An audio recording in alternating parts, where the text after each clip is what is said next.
Huawei is a secretive, very powerful firm within China. It quickly became the biggest maker of telecom equipment. In recent times, a substantial spotlight has fallen upon the Huawei Mate 60, even though it has been on the market for just a month. The fascination surrounding this device extends beyond the typical bounds of smartphone excitement, as it has triggered a flurry of interest from both the United States and Japan. These two nations have gone so far as to impose bans on the sale of Huawei mobile phones, prompting many to ponder the underlying reasons behind this heightened attention, especially concerning the Huawei Mate 60. At the heart of this intrigue lies the chip that powers the Mate 60, known as the Kirin 9000s. A Japanese research institute recently made a surprising public statement, claiming to have unveiled the secrets concealed within this chip's architecture. Japan's revelation sent shockwaves through laboratories in the United States, Japan, Germany, and other countries, spurring them to disassemble and meticulously scrutinize the Mate 60, with a primary focus on the enigmatic Kirin 9000s chip.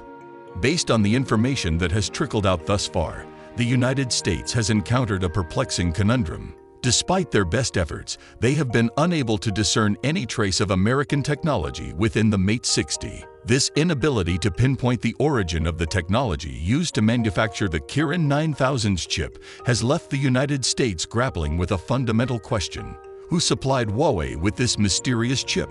While conventional suspects like TSMC, Taiwan Semiconductor Manufacturing Company, or Samsung may initially come to mind, it appears that their advanced chip manufacturing technologies are heavily intertwined with American know-how. Consequently, the United States has consistently exerted pressure on Huawei, demanding transparency regarding its chip foundries and supply chain. Parallel to these developments, Japan has launched its own intensive investigation into the Kirin 9000s chip. The Japanese Research Institute's recent claim that this chip deviates from the widely accepted 7-nanometer process has raised eyebrows. According to their findings, the Kirin 9000s chip is manufactured using a 14-nanometer process. While it astonishingly matches or even exceeds the performance of 7-nanometer chips, it achieves this feat through a unique structural approach that dramatically enhances transistor density. Nevertheless, it is essential to acknowledge that beneath this apparent performance parity, the underlying process remains fundamentally rooted in a 14-nanometer technology. The reliability of Japan's findings has understandably come under scrutiny, particularly in light of the semiconductor landscape. Historically, American technology has consistently maintained a significant lead over Japanese counterparts in this field. Furthermore, Japan's findings are subject to verification by laboratories in the United States and other technologically advanced nations. Nonetheless, the possibility cannot be entirely dismissed that Japan's conclusions may indeed hold merit, especially considering the patents supplied by Huawei and the current trajectory of chip process technology within domestic chip foundries and semiconductor equipment. The impact of Japan's research on Korean chips remains uncertain at this juncture. For Huawei, the nuances of the manufacturing process for the Kirin 9000s chip may ultimately be of secondary importance. Instead, the primary considerations are production scale and cost, which carry more substantial weight for the United States. Irrespective of whether the Kirin 9000s chip adheres to a 14-nanometer or 7-nanometer process, as long as it delivers performance that rivals or surpasses that of a 7-nanometer chip within Huawei mobile phones, the ultimate outcome remains consistent. The United States is equally invested in this aspect, as they too are apprehensive about the implications. Interestingly, even from the perspective of the United States, it would prefer the Kirin 9000s chip to align with a 7-nanometer process rather than a 14-nanometer one. The reasoning behind this preference is clear. A 7-nanometer chip would signify that Huawei and Chinese chip manufacturers are operating within the existing boundaries of contemporary semiconductor technology.